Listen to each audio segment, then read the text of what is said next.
realities of a new and more sublime level of universe attainment. 3. Concepts of supreme value. Religion is not a technique for attaining a static and blissful peace of mind. It is an impulse for organizing the soul for dynamic service. It is the enlistment of the totality of selfhood in the loyal service of loving God and serving man. Religion pays any price essential to the attainment of the supreme goal, the eternal prize. There is a consecrated completeness in religious loyalty which is superbly sublime, and these loyalties are socially effective and spiritually progressive. To the religionist, the word God becomes a symbol signifying the approach to supreme reality and the recognition of divine value. Human likes and dislikes do not determine good and evil. Moral values do not grow out of wish fulfillment or emotional frustration. In the contemplation of values, you must distinguish between that which is value and that which has value. You must recognize the relation between pleasurable activities and their meaningful integration and enhanced realization on ever progressively higher and higher levels of human experience. Meaning is something which experience adds to value. It is the appreciative consciousness of values. An isolated and purely selfish pleasure may connote a virtual devaluation of meanings, a meaningless enjoyment bordering on relative evil. Values are experiential when realities are meaningful and mentally associated, when such relationships are recognized and appreciated by mind. Values can never be static. Reality signifies change, growth. Change without growth, expansion of meaning and exaltation of value, is valueless, is potential evil. The greater the quality of cosmic adaptation, the more of meaning any experience possesses. Values are not conceptual illusions. They are real, but always they depend on the fact of relationships. Values are always both actual and potential, not what was, but what is and is to be. The association of actuals and potentials equals growth, the experiential realization of values. But growth is not mere progress. Progress is always meaningful, but it is relatively valueless without growth. The supreme value of human life consists in growth of values, progress in meanings, and realization of the cosmic interrelatedness of both of these experiences. And such an experience is the equivalent of God consciousness. Such a mortal, while not supernatural, is truly becoming superhuman. An immortal soul is evolving. Man cannot cause growth, but he can supply favorable conditions. Growth is always unconscious, be it physical, intellectual, or spiritual. Love thus grows. It cannot be created, manufactured, or purchased. It must grow. Evolution is a cosmic technique of growth. Social growth cannot be secured by legislation, and moral growth is not had by improved administration. Man may manufacture a machine, but its real value must be derived from human culture and personal appreciation. Man's sole contribution to growth is the mobilization of the total powers of his personality, living faith. 4. Problems of growth.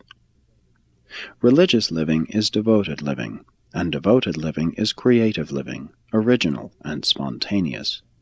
New religious insights arise out of conflicts which initiate the choosing of new and better reaction habits in the place of older and inferior reaction patterns. New meanings only emerge amid conflict, and conflict persists only in the face of refusal to espouse the higher values connoted in superior meanings. Religious perplexities are inevitable. There can be no growth without psychic conflict and spiritual agitation. The organization of a philosophic standard of living entails considerable commotion in the philosophic realms of the mind. Loyalties are not exercised in behalf of the great, the good, the true, and the noble without a struggle. Effort is attendant upon clarification of spiritual vision and enhancement of cosmic insight. and the human intellect protests against being weaned from subsisting upon the non-spiritual energies of temporal existence. The slothful animal mind rebels at the effort required to wrestle with cosmic problem-solving. But the great problem of religious living consists in the task of unifying the soul powers of the personality by the dominance of love. Health, mental efficiency, and happiness arise from the unification of physical systems, mind systems, and spirit systems. Of health and sanity man understands much, but of happiness he has truly realized very little. The highest happiness is indissolubly linked with spiritual progress. Spiritual growth yields lasting joy, peace which passes all understanding. In physical life, the senses tell of the existence of things. Mind discovers the reality of meanings, but the spiritual experience reveals to the individual the true values of life. These high levels of human living are attained in the supreme love of God and in the unselfish love of man. If you love your fellow men, you must have discovered their values. Jesus loved men so much because he placed such a high value upon them. You can best discover values in your associates by discovering their motivation. If someone irritates you, causes feelings of resentment, you should sympathetically seek to discern his viewpoint, his reasons for such objectionable conduct. If once you understand your neighbor, you will become tolerant, and this tolerance will grow into friendship and ripen into love. In the mind's eye, conjure up a picture of one of your primitive ancestors of cave-dwelling times, a short, misshapen, filthy, snarling hulk of a man standing legs spread, club upraised, breathing hate and animosity as he looks fiercely just ahead. Such a picture hardly depicts the divine dignity of man, but allow us to enlarge the picture. In front of this animated human crouches a saber-toothed tiger, behind him a woman and 2 children. Immediately you recognize that such a picture stands for the beginnings of much that is fine and noble in the human race, but the man is the same in both pictures. Only in the second sketch you are favored with a widened horizon. You therein discern the motivation of this evolving mortal. His attitude becomes praiseworthy because you understand him. If you could only fathom the motives of your associates, how much better you would understand them. If you could only know your fellows, you would eventually fall in love with them. You cannot truly love your fellows by a mere act of the will. Love is only born of thoroughgoing understanding of your neighbor's motives and sentiments. It is not so important to love all men today, as it is that each day you learn to love one more human being.